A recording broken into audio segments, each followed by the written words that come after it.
We're fortunate to have with us tonight Mr. Chuck Holland, who is the Information Services Director. Chuck is a Marine, and I'm an ex-Navy man myself, but once a Marine, you're always a Marine, so he is a Marine. And I've always had a lot of respect for Marines, Navy or not. So Chuck began his career in information technology and computerized systems with the U.S. Marine Corps, where he specialized in system support and network communications. After leaving the service, he worked in banking, medical, real estate, and the active adult community management industries. He holds a bachelor's degree in computer science and has completed technical and certification programs from Microsoft, IBM, and Cisco. He's also president of his homeowners association and has been married to his lovely wife, Jenny, for 28 years. You don't look that old, Chuck. Chuck joined VMS in March of 2016, and you've been in the village 1 month longer than I have. He's currently a member of VMS Executive Management Team and serves as Information Services Director. So there's Chuck Holland. Thanks, JR. I really appreciate that introduction. All right, and while he's swapping out and putting in my PowerPoint deck, I have a really interesting story, maybe a little historical information for everybody. You were talking about that building E from a few minutes earlier in the presentation.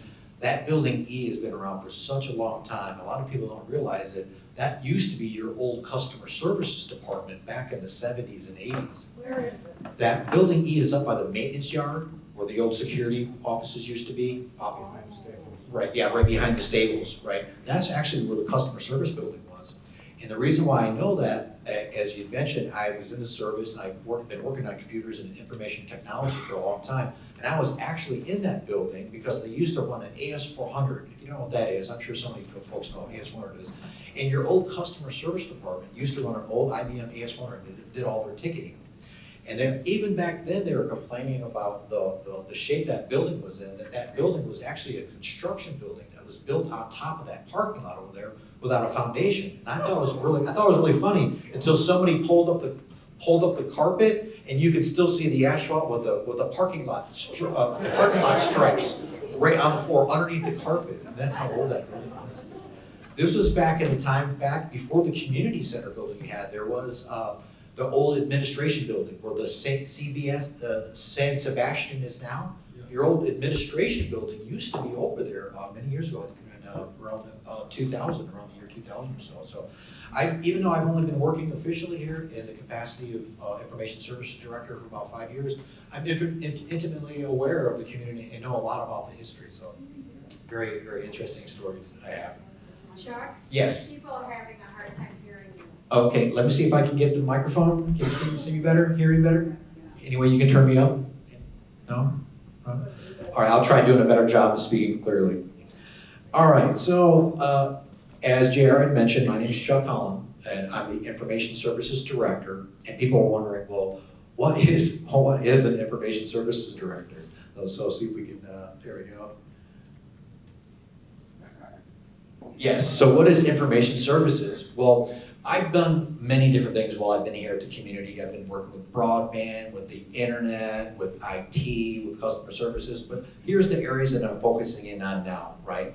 Information services is made up of resident services, information technology, and community access. We had several people who retired over the years and they just gave me one more department, one more department, and one more department. So now I'm handling these different areas. Collectively, we're calling those information services. So essentially, it's resident services plus information technology, information services, right? That's where we're at. All right, today I have a great presentation for everybody. I'd like to be able to talk a little bit about reintroducing resident services and what we're doing for you. Talk about the different ways you can contact resident services. Talk about escalation paths. There's many times people have issues at resident services and they want to be able to escalate that issue to the supervisor or manager, and we'll discuss that. And then my favorite is looking at what we call in 2023, a year in review of all the different things and the metrics that we collect in resident services to kind of give you an idea of all the different, the volume and scope and scale of all the service requests that we get coming in on a day-to-day basis. And then, and JR, and then we'll have some time for some Q&A, and then it'll be time for dinner. All right. Somebody had mentioned something earlier. Somebody's going to give a class on ChatGPT. All right, so who's going to give that class? That is an absolutely amazing technology. I've been utilizing ChatGPT 4.0 for quite some time, and it's also an image. Not only is it a large language model where you can actually type in a descriptive, please write a report on the best way to use pesticide. It'll come out and write a report for you. Or you can type in, create an image of Laguna Woods Village during a sunset, and it will go out there and take that language and create images right on the fly for you. So if you have the opportunity to take that class, I would really recommend it. The AI technology is here, it's here to stay, and it's absolutely fascinating and scary all at the same time. So take a look at that. All right, back to our regularly scheduled program here. Resident services contact information. Let's talk about, there's been some changes over the years back and forth. We were open on the weekends and then we were open on the weekends, but this is the schedule, right? We're open Monday through Friday, 8 a.m. to 5 p.m. That's both for phone calls as well as walk-ins.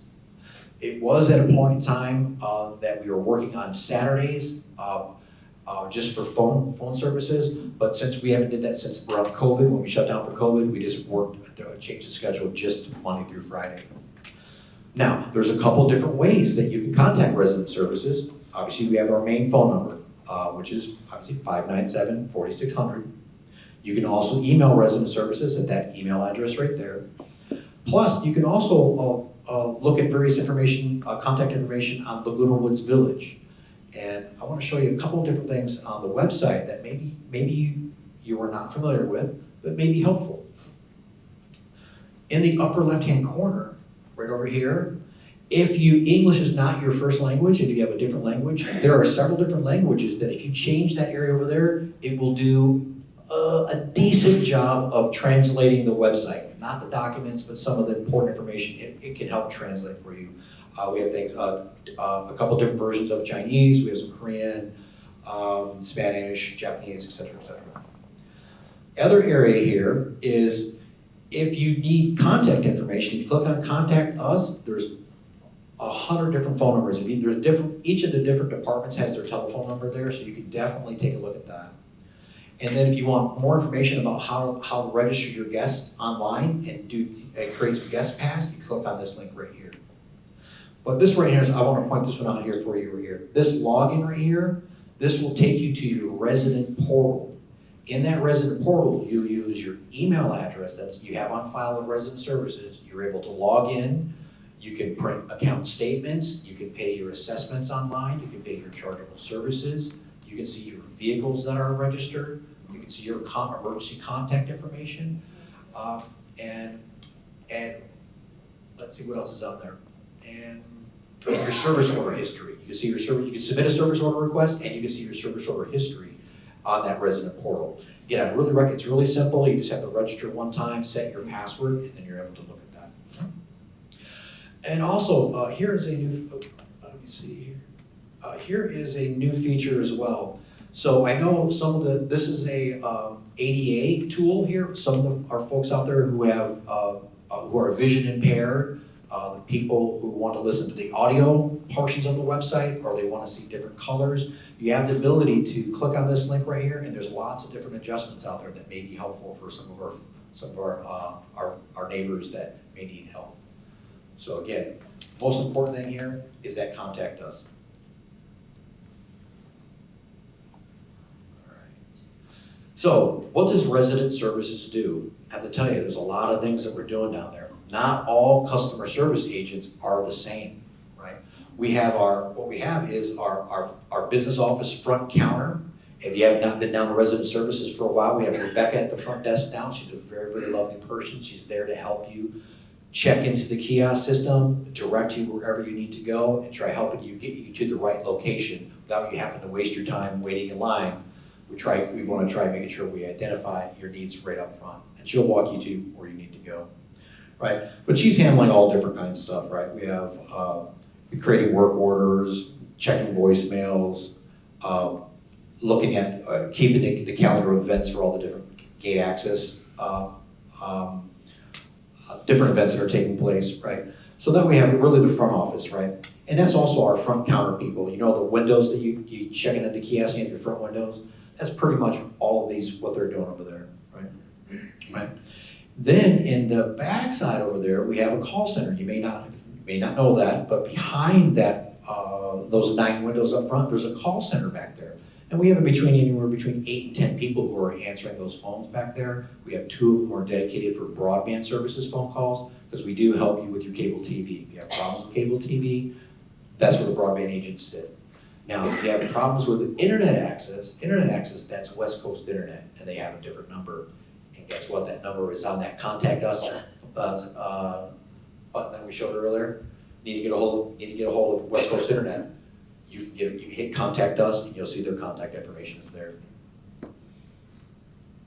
All right. A lot of people, somebody had mentioned to me earlier, is like, well, you need to have an emergency dispatch system. So if I have something's leaking at my house, you can get somebody over there right away. Well, we do have that. We have a radio dispatcher that handles all those emergencies, right? We have 2 radio dispatchers that they have radios, and they're in constant contact with our staff members in the field. Most importantly, for the plumbers, we get more emergency plumbing tickets than anything else that we do. As a matter of fact, 70% of all the service orders that we do are plumbing related or leak related. We have a lot of buildings that are about 60 years old now, and so a lot of those, a lot of pipes, both the water pipes as well as the drainage pipes, they're so far out of spec compared to today's building standards that we have to they take a lot of maintenance. They're going through and doing a remediation plan with a lot of those pipes and coating those pipes to make them more secure, make sure they don't leak, but there's still a lot of leaks that we have. In particularly, why it's important to report a leak right away. If you're in a 3-story building and your bathroom's on the 3rd floor and it starts leaking, guess what it does? It'll flood out the 2nd floor, it'll flood out the 1st floor, and it becomes a major remediation effort. So if you do have a leak, as soon as you recognize it, call it in, and the team members, they'll determine if it's a leak. It's usually high priority, and somebody will be out there the same day. It's not instantaneous. We have a small plumbing crew of about 5 or 6 guys, and there's 12,736 homes. So if they can't get out there right away, they're gonna get out there as fast as they possibly can. And all that's done via radio, right? We're in the field contacting these guys with the radios. Then we have our workflow schedulers. I know there's a lot of times like, well, what's a workflow scheduler? Well, you guys all know we're a union shop here, right? If you know anything about unions, each individual type of union person, they have their different areas of responsibility. We have plumbers that just do plumbing. We have carpenters who do carpenters. We have paint who do paint, so on and so forth. Each of those different work centers, they have their own trades.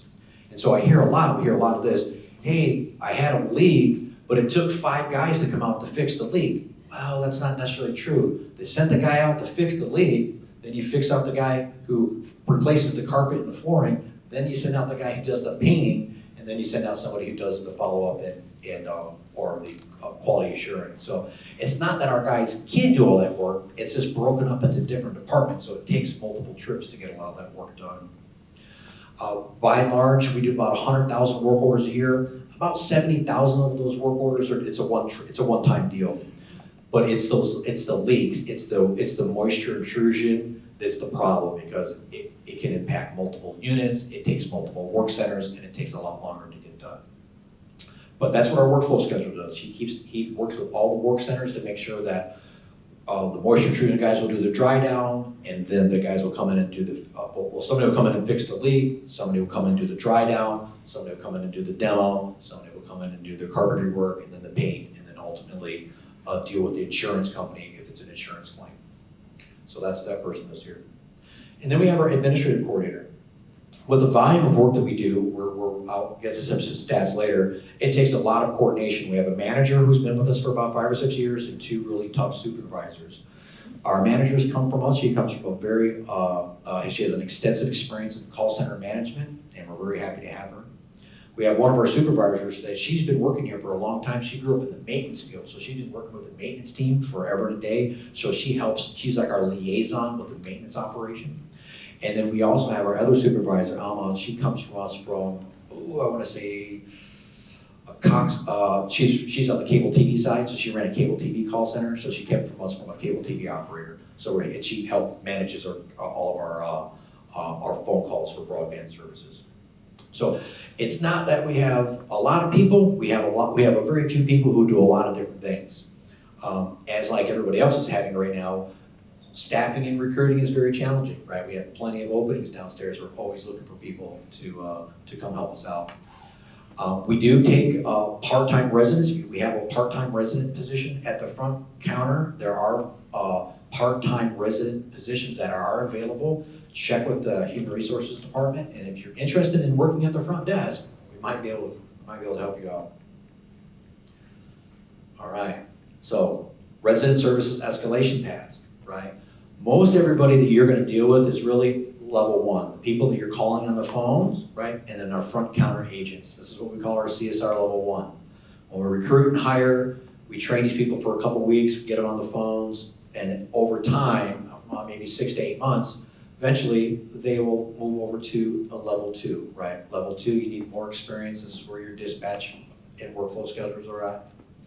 And then you have team leads, and we have team leads that help manage the data. They're like a level, they're like the backup. So if level one and level two can't answer a question or they're having problems with another department, we have our team leads that go out there. We have a team lead for the front office and a team lead for the back office to help track down paperwork, do billing inquiries, et cetera, et cetera. Our supervisors are responsible for the overall operation of the front office and back office. And again, that's another escalation path. Our customer service managers are really responsible for maintaining our budget, office supplies, making sure that the schedules are met, the training is done, the recruiting is handled, and also, unfortunately, she does the majority of the terminations as well. And she's overall responsible for the resident services management. All right, so this is what I like sharing, right? So last year, February, this time last year, I had a chance to come over and share some of our different numbers of what we do on an annual basis at resident services. A lot of people will be surprised when they see these numbers of all the things that we do, right? So JR called me and said, hey, why don't you come over and share your 2023 numbers, and then we can look at them and discuss them together. And I thought, sure, why not? Let's take a look at that. Okay. Your call center, broadband services and maintenance calls, we received 123,000. We received about 200,000 phone calls. We answered 123,000 phone calls. Now keep in mind, we have anywhere between 8 and 10 people answering the phone calls. These folks are taking between 80 and 100 phone calls a day, right? Keep in mind you have sick days and vacation, so on and so forth. So these agents, they're getting worked on all day long. So about 123,000 phone calls, including maintenance and broadband services. Pretty impressive. As far as that kiosk, people are, why are you checking that kiosk? Every person that comes down to the community center, we want to make sure they log in because we want to know who's there, how long they're there, what they're there for, and what we can do to improve our level of service. So from the time that you check into the kiosk, from the time you're called up to the window, to the time you complete that transaction, we're tracking all of that so we can know where we're falling down on the job. Are wait times high? Is it taking too long at the window? Is the overall engagement a good experience? We really want you, when you come down to resident services, we want to help you out as fast as we possibly can so you can come down there and within 15 minutes, you're in, you get what you need done, and then you get a chance to go home, right? We want to keep it 15 minutes or less. If it takes longer, hey, that's fine. But on average, the engagement's about 15 minutes, right? So 50,000 walk-ins a year, that's pretty significant. And resident services, let's see, service requests. Out of those 123,000 phone calls, about 100,000 work orders got created. This is how many work orders we completed in 2023, just over 100,000. There was about 123,000 requests for about 123,000 requests for service, but not every single request needs a work order, right? Someone doesn't always have to go out to the field to get inside your manor or fix a laundry room, cetera, et cetera. So over 100,000 service requests. Areas that we're focusing on right now in the service is really the laundry rooms, especially for our residents who live in United. We have about 450 laundry rooms out there and about 2,500 machines. There's washers, dryers, water heaters, and so on and so forth. And so as that equipment gets older and older, it needs to be replaced, and it gets more difficult to get parts for that equipment. So a lot of times, a lot of those machines, they'll be out of service for some time. But we're always looking for different ways to expand that level of service and to fix those machines as quickly as we possibly can without having to replace the machines every time something's broken, right? It's cheaper to fix them sometimes than it is to replace them. So that's where we're at there. Gate clearance calls. You know, a lot of people don't realize it, but we took about 190,000 gate clearance calls. This is for both the gate ambassadors, staff, and as well as management team members, 190,000 gate clearance phone calls. It's absolutely incredible the number of phone calls we get for that. Now, keep in mind, we have that app called Dwelling Live, about Dwelling Live. About 20% of all of our guest registrations are actually done by residents. Residents are able to go in and put in their own requests, right? Now, residents on Dwelling Live, you can only put in your date, you know, somebody up to 2 weeks, a day pass, or up to 2 weeks, or overnight parking, but you can't put in your annual passes. I know a lot of folks that want to put in their annual passes. There's an issue with that. We can't, each manor only gets 5 annual passes, but what we found, the system doesn't allow us, it restricts us, it doesn't enforce that restriction. So you wind up seeing people with maybe 10 or 15 annual passes in there. So we had to turn that off until the software company can repair that. So if you have annual guests that you want to put on your list, put them on the list one time, that's it. Just call resident services at the number we showed earlier, and then they can put fix up your annual guest list.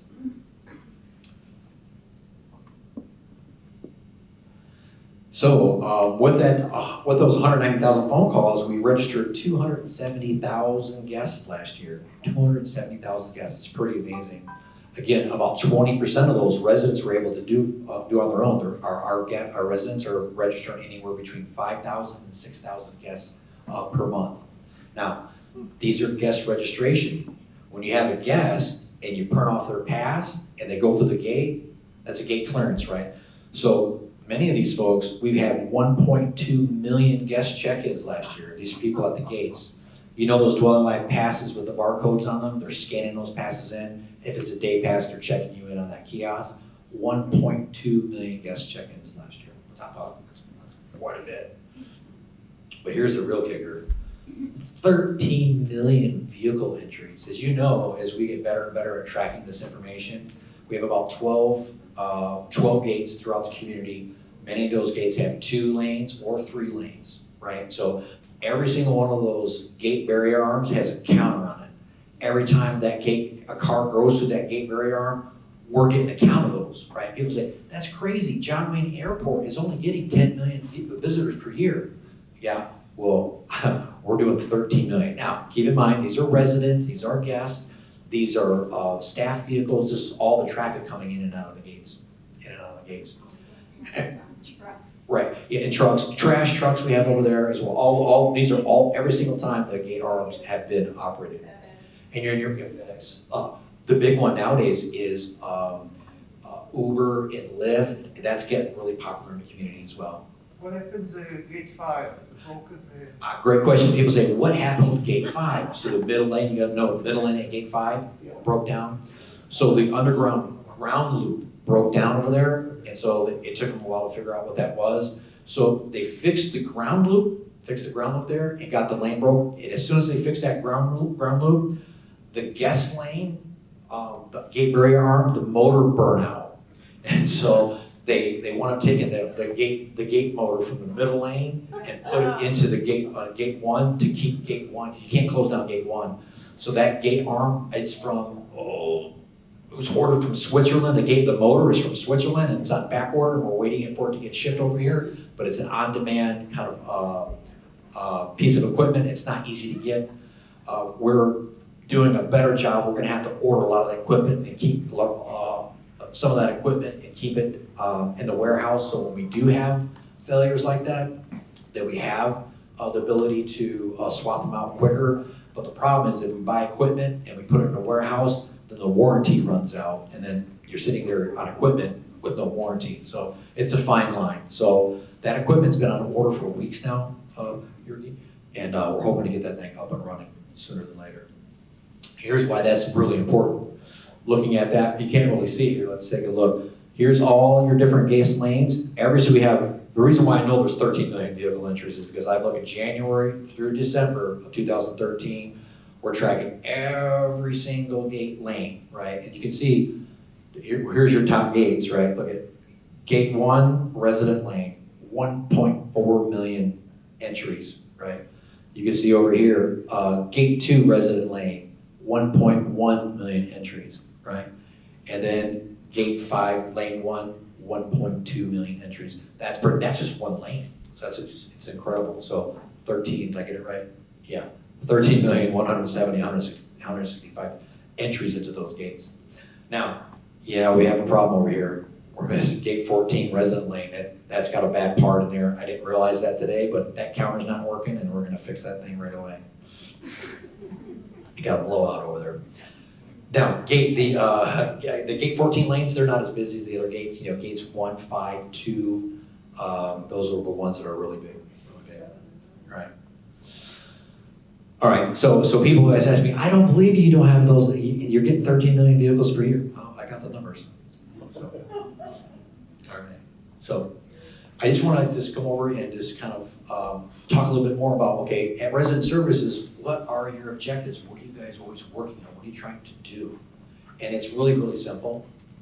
Never stop improving. I stole that from Home Depot. Never stop improving. Right, every single day it's a new day, right?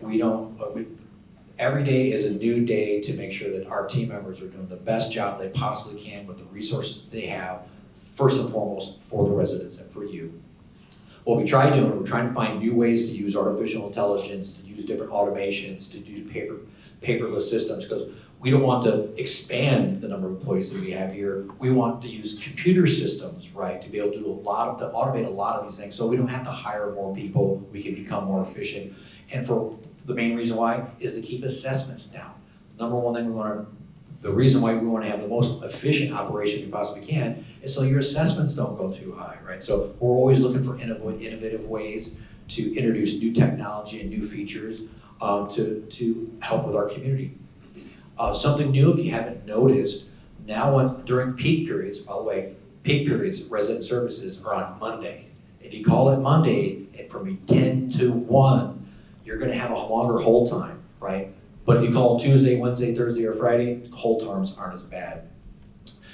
Maximum hold times, I can see some people being on hold for 30 minutes. That's unacceptable. But that's usually between 10 and 1 on a Mondays.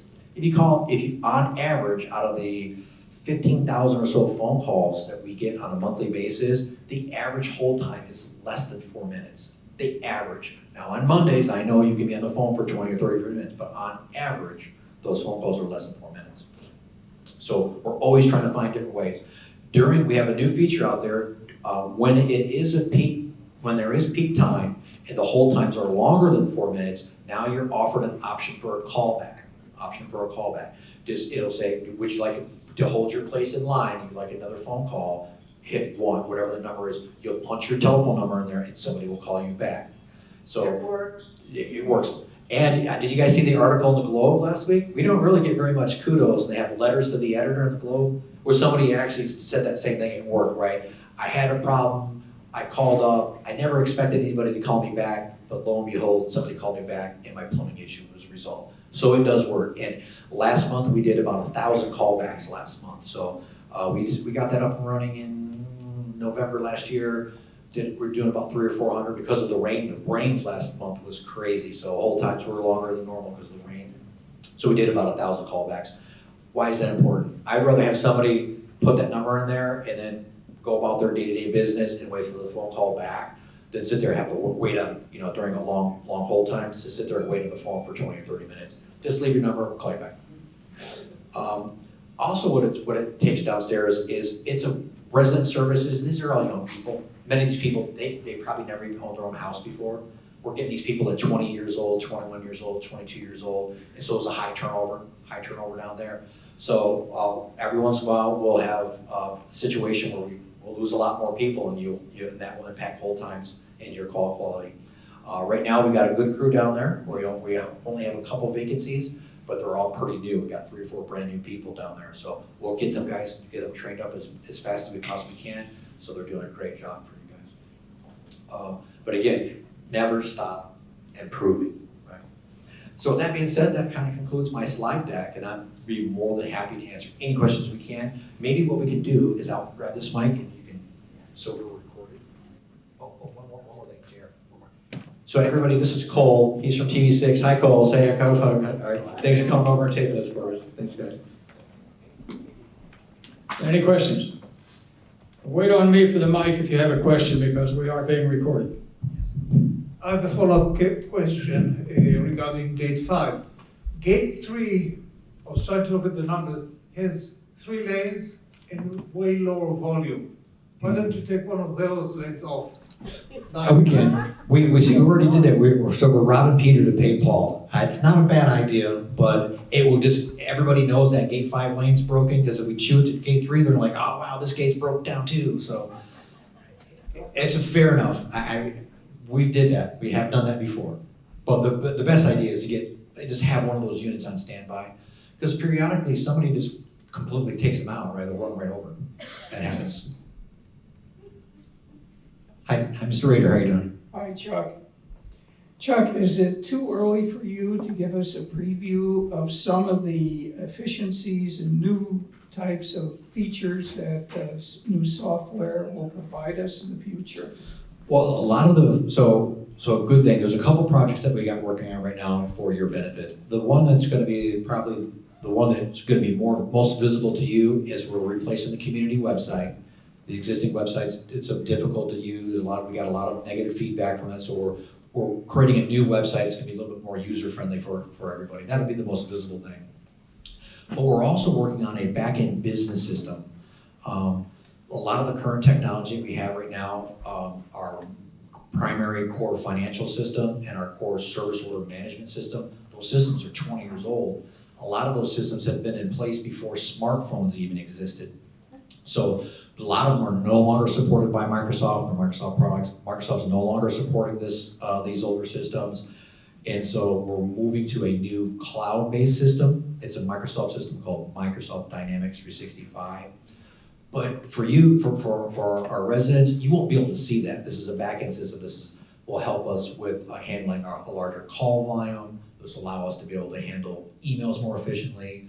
It will help us help with our maintenance team members. A lot of our maintenance team members are out there utilizing paper work orders, where we're going to move those over to an electronic devices so they can actually get their service orders and track all their labor and materials in the field via an electronic tablet versus shuffling all this paperwork around. And generally, overall, is to try eliminating as much paperwork as we possibly can and do everything electronically to be more efficient, so we can do more with less and keep those costs contained for you. Chuck, thank you very much for everything you do in this Hi, Gail. community. Hi, Chuck. Okay. For everything you've done in this community over the years. It's tremendous changes since you came along. Right. I have 2 things. One is a question, and the other is probably a question also. The website, you said you're improving this so that it would be more user-friendly, because I'm not totally unsavvy about the computer, but I sure have a hard time finding things in there. We're really putting emphasis on the real estate side of that portal over there, so hopefully it'll be easier for you to use and quicker for you to get the information that you need. Well, I'm talking as a resident. Oh, yes. For anything. Yep, yes. The other thing though, for everybody, can you address Dwelling Live on how people sign in when they move in here or when they want to sign into that? You got it. Is there a secret password or something? I Yeah, know there sure is. You There- signed me in, but you used my ID number, and I haven't been able to help anybody else sign in, so I. There is a super secret handshake. Thank you. There is a super secret handshake. Unfortunately, or fortunately or unfortunately, Dwelling Live has changed their password complexity. It used to be your default password to log into Dwelling Live was the email address that you had on file plus your resident ID. However, Dwelling Live has made a change. Your password has to be like 12 characters, it has to be uppercase, lowercase, special characters. They made it really, really complicated. So if you need to reset your password, you'll be able to click on this, I don't have a picture of it. When you click on the Dwelling Live, there's an option there that says, I forgot password. Forgot password. It will send you an email where you can reset that password. And that's what you can do, right? But downloading the app. Oh, okay. How do you download the app? Okay, so if you need, the question was, how do you download the app? So it depends on your device. If you have an iPhone, you go to the Apple Store, you'll download the app. When you're installing the app, it'll ask you to install it, it'll say, do you want this app to have access to your contact list? It's your call, but I would recommend to say, yes, you want access to your contact list. That way, when you want to create your guest, it's much easier because the app has access to your contact information. Chuck, you know, we do have a class on that. PC Club gives a class once a month on Dwelling Live and resident portal as well. So encourage you to come attend that. It'll answer all these questions for you. Yep. And if you're on an Android phone, same thing. You go to the Play Store, download the app. The app it was pretty rough for a while. The newer version, I hear it's much better and easier to use. So give it a shot. There was a question over here, Jared. Just gentleman over. Oh, God. Yes, sir. Chuck, do you know what percentage of the manors have internet access? Yes, we're out of the 12,736 residents, about 11,000 of them pay for internet services. Okay. I think you ought to encourage people to use the email request for resident services. You don't have to wait on the phone. You can say it in your own language. You can attach a photograph of what the problem looks like. Right. I find that it's much more effective. Right. It's not 100%, but when and also, as you say, you have young people answering the phones that aren't familiar with the village, and they don't always know what you're talking about. Yeah, a picture is worth 1,000 words. So if you have some type of maintenance issue or something's broken, you can use resident services at vmsinc.org. You can take a photo, you can email it to them. You can go to the community website on that contact form. It says there's a service request form there, as well as you can log on to your resident portal and submit a service request from there as well. Oh, this is the easiest way. That's definitely the easiest one. Next question. We're getting about 15, besides for the 15,000 phone calls, the 5,000 walk-ins, we get about 2,000 resident services emails as well, incoming. When you write to resident services, do the workers get what you've written, or do they only get some vague paraphrase of it? The workers do not get your emails. What they do is when the ticket is open, they'll copy the verbiage from the email and put it on the ticket. So they should be able to see it. It won't be verbatim, but they try getting it on there. But they don't get your emails, no.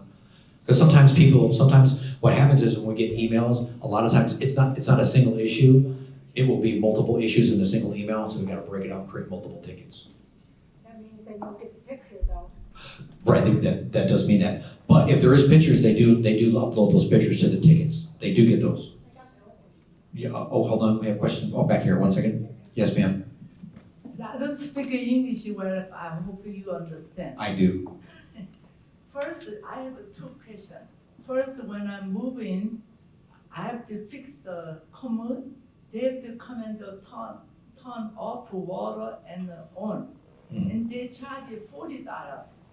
So he's not, you didn't hire him for special case. He's the employer here. So why we have to pay the money?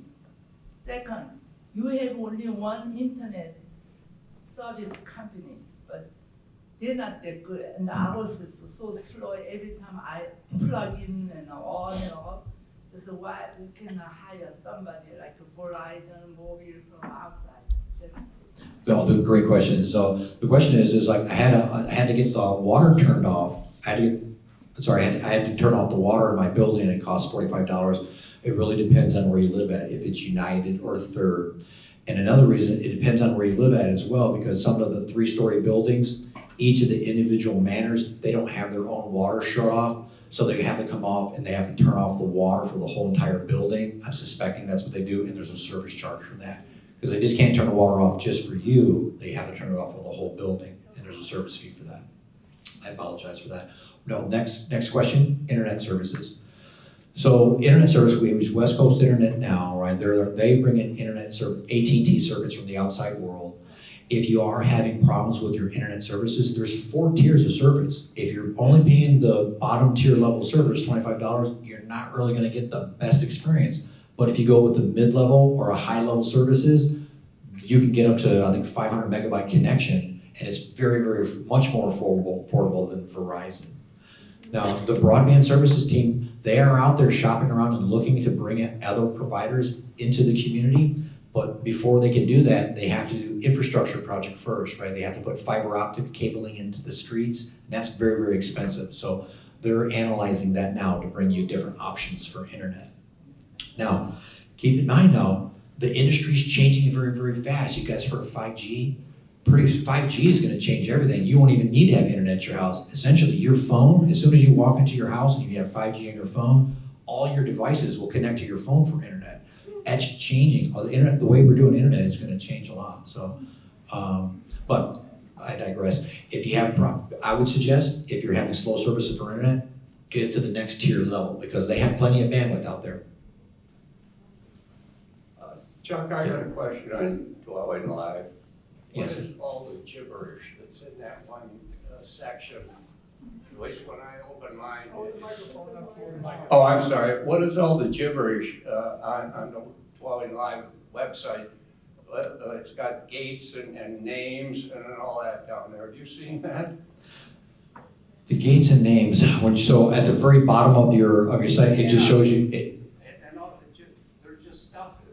it could be notes that one of the gate attendants put in on your account. It's for directions. Oh, It's for directions. You can put directions in there from a particular gate to your place for your guest. JR, Oh. JR, this young lady's been waiting. I know, she's next. Okay. Okay. Thank you. You gotta get sunshine in. I actually haven't seen that feature, the direction feature. I'm not for sure. Yeah. You might think my question kind of silly. I've had it forever, ever since I moved in here. In the laundry rooms, there are 4 washers and 2 dryers. Why not 3 and 3? I guess it was a cost saving measure because you're only paying for the wash and the dry is free. Or is it, are you paying for the dry? Is it both now? Yeah. They thought it was gonna save money, I guess. I don't know. They upgraded everything, and I thought they were gonna change it. No. Oh. All right. Chuck, thank you. Wonderful presentation. I've learned a lot. I have a question about the password. You know, I'm used to using 8 and 9 characters, and it's 12 characters, and you have Yeah. to, I mean, I know it's more secure probably. Right. But 12, it's a lot. Can you Right. address that? Yeah, Dwelling Live is a third-party software as a service solution. We don't have the ability to make any changes to that particular system. It's challenged, it's baked in. It's like trying to call Microsoft to change, a color of an icon, right? It is, and they recently changed it about 6 months ago, I think, and it's a challenge. I think a lot of the phone calls we get down at Resident Services are to help people reset their password. And so if you have any challenges with Dwelling Live, they can go in and set it for you. But then you forget, and then you gotta change it again. Chuck, I want to add something. Somebody asked about the password in the DL. Yeah. So in the first, you have the app in your cell phone, Mhm. the first time you open, save your password. So next time you do not have to. Yeah, if you have the app. You have just your Right. address, click your address, and you can add it. Thanks for the reminder. Yes, that's what he's saying. If you download the app and once you use your app and you log in for the first time, it'll give you the option. Do you want to save the password in here? To say yes. And then every time you use your app, you don't have to do it in. But that's everybody's personal decision, right? A question on artificial intelligence. Have you been working on that at all? Yes, sir, I have. I've been working with ChatGPT 3.5 and then ChatGPT 4.0. And I tell you, it's really interesting technology. It's going to change the landscape of how we do customer service in the very near future, that's for sure. Eventually, at some particular point in time, you'll be able to call on the phone and you won't even be able to tell if it's a real person on the phone or if it's AI, right? That's how good this technology is getting. You can't even tell. It's terrifying. I'm moving to the country. Okay, one more question here. Why can't we get the Angel or Dodger games in this community? Oh, that's a fair question. Fair question. We had Fox Sports West and Fox Sports Nets for years, but they raised their rates. It was $2.5 million over a 3-year period just to have the Angels games on TV. And we thought, wow, was it really worth it? We looked at the people, the utilization, who's watching the games, compared to the demographics we have, compared to the money it was costing. At that time frame, the board decided that they were going to get rid of those sports packages because they were both of them together was $5 million over a 3-year period. Incredibly expensive. Well, thank you very much, Chuck. Let's have a big hand for Chuck. Time for dinner.